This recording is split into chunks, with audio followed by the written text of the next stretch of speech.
August 2nd, 2022. Beautiful August morning. Out checking one of my new seedings. Well, this is this hay I planted on July 4th. So not even a month ago, almost a month ago. 2 days shy of 30 days, I guess, or whatever. I don't know, I didn't count the days exactly. And sometimes I'm gonna tell you what, I think you just get lucky sometimes. So I planted this again. I did everything against the odds. It was not fallowed ahead of time. I just disked it, raw sod, and planted. And I have done this before with pretty good luck. I've also done it with so much grass competition, anything you planted didn't work. And lo and behold, I mean, clover's coming in, but look at that. Alfalfa everywhere. Look at that. This is what happens when you use one of those stupid king cutter spreaders.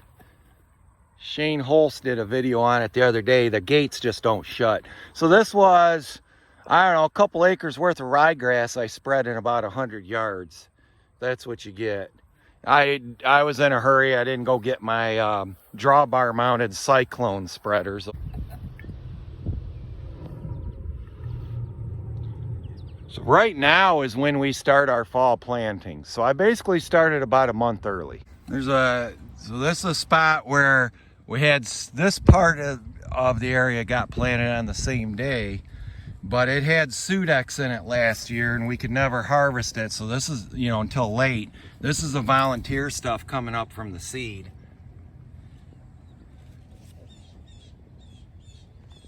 And everywhere there's a Sudex cover crop, just about I can say that the understory here, the planted crop, you know, the fescue and the clover and alfalfa is doing better in those spots. Here's the transition line between planting on the July 4th, and this was the field planted this spring, a clear seeding of alfalfa, and I baled this, I don't know, 2 weeks ago. All right, thank you to Jacob Burchuk for telling me to get rid of the sediment bowl. The tank needs to come out. It's a mess, but the Wicks 3/8 inline filter, bigger fuel line, more going to the carb. It's still clogged up, but there's a little screen when you take this brass nut off.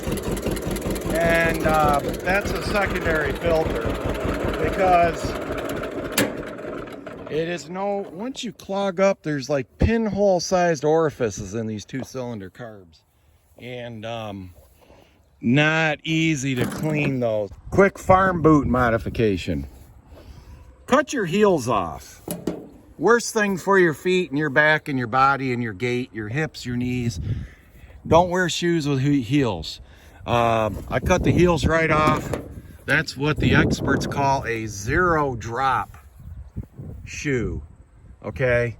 And it helps you track straighter in your gait. So if you're waddling left to right, side to side, that's gonna short your hips and your knees out, you know, by the time you're mid-age. Just cut these out. You don't need heels. You got heels on your feet. Also, don't wear socks. Wear them in the winter, I guess, if you need to keep your feet warm. And wide toe box here at the end, so that it's the same, lets those feet spread out. You'll be better for it. Everything will be better. Ankles, knees, hips, track better, and your back will be better. You'll walk straighter. You'll breathe better because you walk straighter. You'll sleep better. Believe it or not, it really works. It's like turning on a light switch. Proper footwear and then standing straight up when you walk and when you sleep. Same afternoon, another field of second cut orchard grass going down.